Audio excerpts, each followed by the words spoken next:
Training camp is almost here, and some veteran players are walking into some serious competition. Whether it's age, injuries, or just young talent rising, these 5 vets could lose their starting jobs this summer. Let's dive into the names you need to watch before their dynasty value tanks. Hey.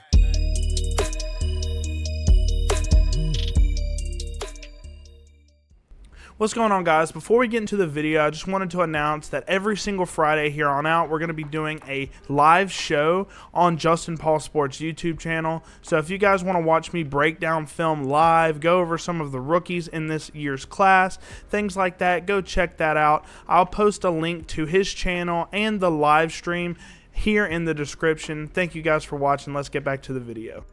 All right, guys. So the first veteran that we're going to be talking about here is Rhamondre Stevenson for the Patriots. So he had relatively a rough season last year for the Patriots. He fumbled a lot and he was benched multiple times throughout the season last year, and he just really struggled, guys. I know the Patriots just struggled in general, but he really struggled as well. You know, he's got some really good qualities. I like his feet. I love his agility and his ability to be this big kind of powerhouse back.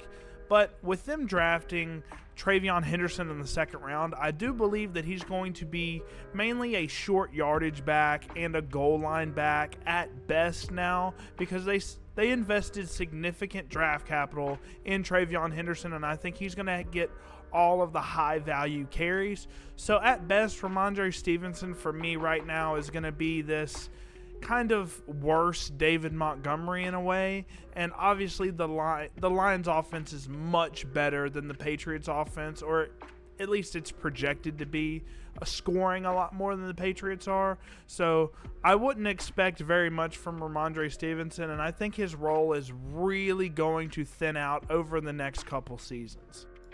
And at number 4, we have James Cook for the Bills. Yeah, you probably didn't expect to see him on here, and I obviously think he's probably the best running back in Buffalo right now.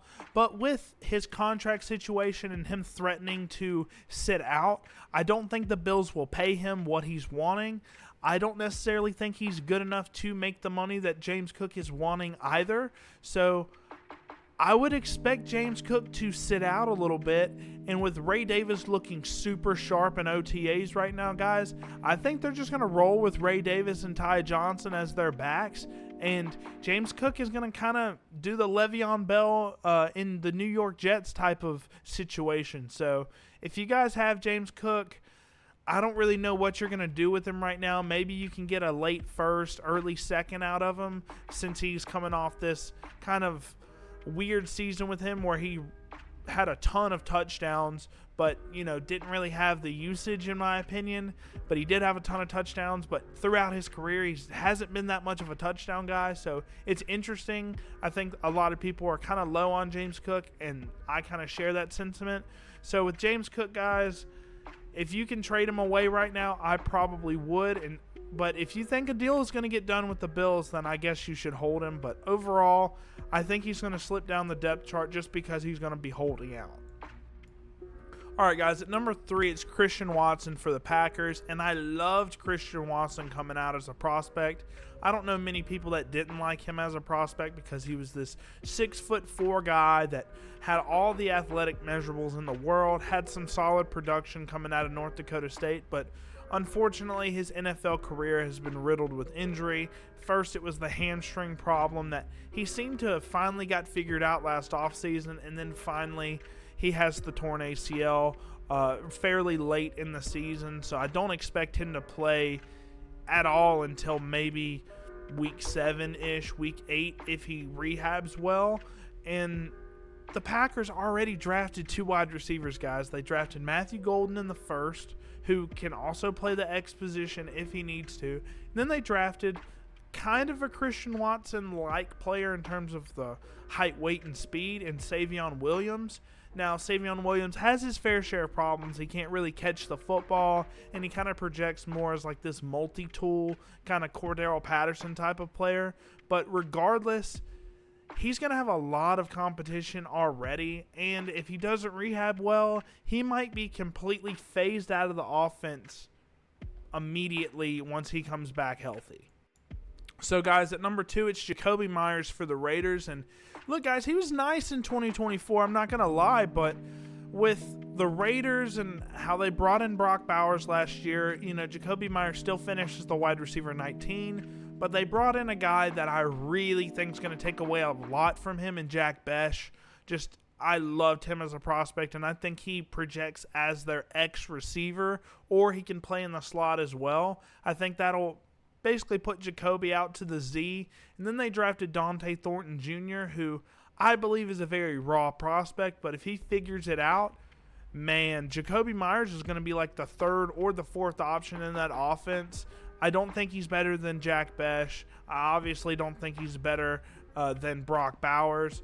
And I already think they're going to be a run-heavy offense already. So I think this pushes Jakobi Meyers down the depth chart more than people think. I know he's going, you know, relatively high compared to what I value him as in startups and things like that. So, yeah, guys, I would probably stay away from Jakobi Meyers because I think his role is going to be severely limited after this season.